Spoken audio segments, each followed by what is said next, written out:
Casa Branca ameaçou retirar as isenções fiscais. O Estado, aliás, que permite que Harvard seja tratado com isenções fiscais, congelou 2 bilhões de dólares de fundos públicos destinados à mais prestigiosa universidade americana. Depois que o presidente de Harvard escreveu uma carta para a Casa Branca dizendo não vou aceitar o catálogo de exigências que o governo americano está me fazendo. Confira na reportagem de Mariana Giangiacomo. Donald Trump ameaçou enquadrar a Universidade de Harvard como entidade política, aumentando os impostos federais contra a instituição de ensino. O gesto é uma resposta à recusa da direção da universidade em aceitar a cartilha trumpista. Sob o pretexto do combate ao antissemitismo, Donald Trump tenta obrigar Harvard a acabar com programas de inclusão e diversidade, proibir o uso de máscaras em protestos no campus e retirar o poder de, abre aspas, professores e funcionários mais dedicados ao ativismo do que ao ensino, fecha aspas. A lot of Americans are wondering why their tax dollars are going to these universities when they are not only indoctrinating our nation's students, but also allowing such egregious, illegal behavior to occur. O presidente da Universidade de Harvard, Alan M. Garber, afirmou que a instituição não vai desistir de sua independência ou abandonar os direitos constitucionais. Garber acrescentou que nenhum governo, independente de quem esteja no poder, deveria ditar o que universidades privadas podem ou não ensinar, quem podem contratar ou quais áreas de estudo devem seguir. Harvard é uma das universidades mais antigas dos Estados Unidos e uma das mais prestigiadas também. A resposta da comunidade acadêmica aos ataques de Trump destacou os avanços da Casa Branca sobre a elite do ensino privado no país. Também são alvos de medidas semelhantes às universidades de Princeton, Brown e Cornell, que já judicializou a questão. A Universidade de Colômbia, em Nova York, perdeu mais de 400 milhões de dólares depois de uma reclamação da Casa Branca. Em seguida, implementou uma série de reformas para manter o financiamento do governo, entre elas uma revisão do currículo sobre o Oriente Médio, inclusive sobre o conflito entre Israel e o Hamas na faixa de Gaza. Ainda assim, a direção de Colômbia nega que tenha se curvado aos pedidos de Trump e afirma que as mudanças partiram da comunidade acadêmica.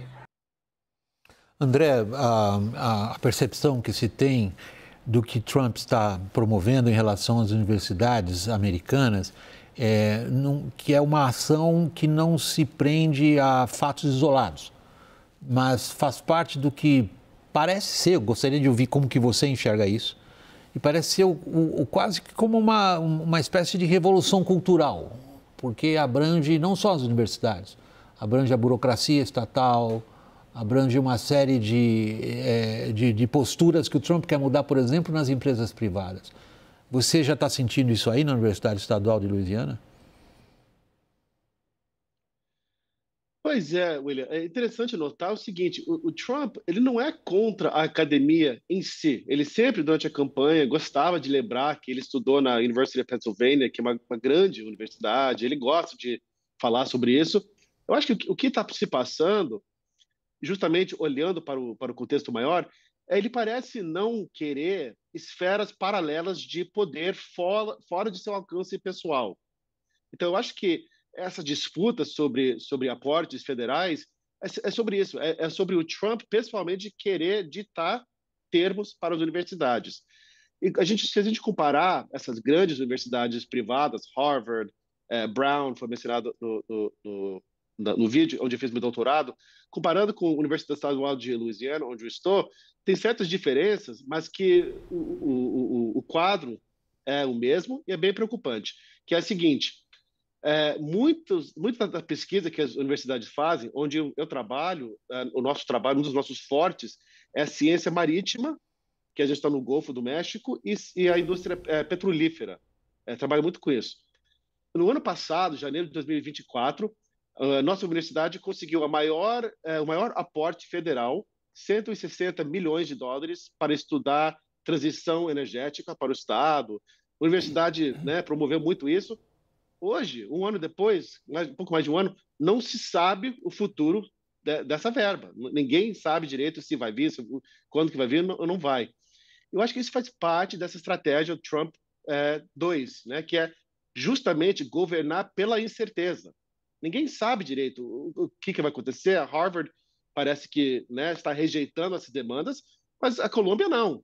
Então, nesse quadro de incerteza geral, eu acho que o Trump se sente mais confortável, não só como você falou, William, não só na questão do ensino superior, mas também nas tarifas, na questão cultural. Ele, por exemplo, remodelou completamente o Kennedy Center, que é uma instituição cultural, né, aqui lá em Washington. Então, isso reflete uma tendência mais generalizada de querer impor sua vontade pessoal em quem quer que seja instituições paralelas fora do seu controle pessoal. E não é só a gente nas universidades sentindo isso. As tais consequências não intencionais, né? A gente viu isso no segmento anterior em relação à política comercial. O quanto que isso começa a se refletir em setores onde aparentemente isso não estava no radar do Trump. Pelo noticiário, Lorival, o que se verifica agora, pelo menos, eu não sei se há exagero nisso, queria ver como é que você interpreta o noticiário a respeito de fuga de cérebros dos Estados Unidos. Isso seria extraordinário. Para a Alemanha, seria o caminho inverso? Um bocado de gente que fugiu da Alemanha no meio do século passado ajudou a fazer das universidades americanas aquilo que elas têm hoje como uma brilhante reputação internacional, como grandes centros. Em que medida nós estamos diante de um processo que se inicia ou já está em curso? Acho que a gente está, se a gente olhar para o big picture, né, assim, se a gente alinhavar tudo que a gente tem comentado nos últimos meses, né, de governo Trump, a gente tem um quadro assim de extraordinário empobrecimento dos Estados Unidos em todos os sentidos, né?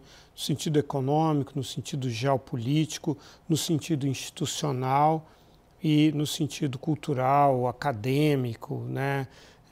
Enfim, em todas as áreas que a gente puder pensar, no sentido da saúde, tendo um secretário da saúde que é comprometido com o anti-vax, né?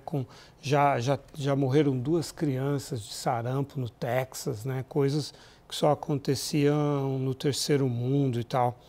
Então, eu acho que os Estados Unidos estão realmente passando por uma mudança estrutural muito forte e queria perguntar para o André se existem sinais de uma mobilização dos intelectuais, dos jovens, enfim, já houve manifestações no fim de semana anterior, mas existe algo mais robusto em gestação? Olha, eu acho que nesse momento de incerteza está mais ou menos, infelizmente, cada um por si. Nós ainda não estamos vendo uma certa coordenação que seria necessária. A gente vê certas lideranças. Eu escutei uma entrevista recentemente com o presidente da Princeton, falando que a gente precisa ter uma estratégia conjunta, porque a estratégia do Trump é isso, é um por um, né, enfraquecendo os grandes nomes da academia dos Estados Unidos, para o quê? Para intimidar os menores, aqueles que dependem. Se a Harvard né, aceitar essas condições, quem seria, né, qualquer universidade menos conhecida para enfrentar o governo federal? Mas, dito isso, eu acho que está muito, assim, está muito perdido, né, a comunidade intelectual. Eu tenho 2 amigos que nessa questão sobre permanecer ou não nos Estados Unidos, fizeram a opção de ficar nos Estados Unidos. Os 2 tiveram opções de emprego no Canadá, decidiram ficar nos Estados Unidos. E eles falaram para mim assim, sentiram mais do que qualquer outro momento na vida profissional que seria um risco fazer isso, permanecer nos Estados Unidos, porque a carreira acadêmica já estava, né, justiça sendo feita, há muitos anos, se esvaziando um pouco a possibilidade de uma carreira robusta para mais e mais gente fazer um doutorado e tal. Mas hoje existe essa outra incerteza, que é a questão política, de um descomprometimento do governo federal com as universidades. Isso me lembra um ponto que eu levantei numa outra conversa com vocês algumas semanas atrás, sobre o que fez os Estados Unidos essa superpotência depois da Segunda Guerra Mundial. Claramente, uma das bases dessa ascensão entre outras, foi esse sistema de ensino superior que é, em muitas ocasiões, a inveja do mundo. Né? Essa rede de universidades estaduais, onde eu trabalho, no Estadual de Louisiana, mas também esses grandes nomes de ensino privado, feito a Harvard, como a gente falou.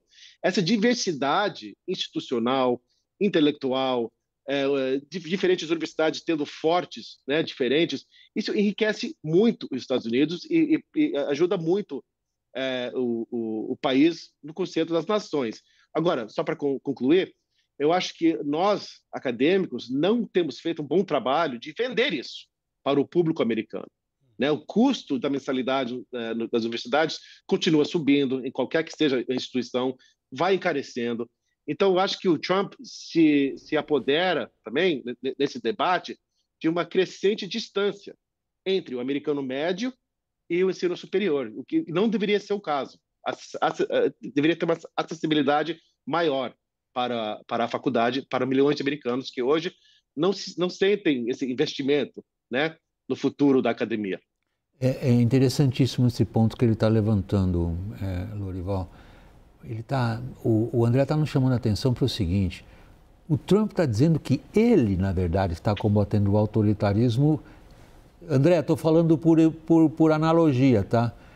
De pessoas como o André, Perfeito, que são acadêmicos da elite, que pagam um dinheirão para estudar e que não sabem o que é a vida da working class. Que ele, Trump, na verdade, está combatendo esse autoritarismo de gente que acha que sabe para onde que a sociedade americana tem que ir e deve estar bem apoiado. A grande luta do Trump é contra as elites americanas, as elites intelectuais, né? O Partido Democrata representa muito isso, né? E houve uma separação entre a base democrata dos trabalhadores e o partido. E foi o Trump que operou essa fratura, que melhor explorou, entendeu e se aproveitou dela. E esse é um capítulo fundamental na jornada do Trump em direção a acumular poder. É essa guerra, essa cruzada contra a elite que é tão bem representada pelas universidades americanas. Então não é casual, ele comprou essa briga para obter o máximo de ganho político nas bases que são tão fiéis e tão leais a ele. As bases dele estão muito felizes com essa briga.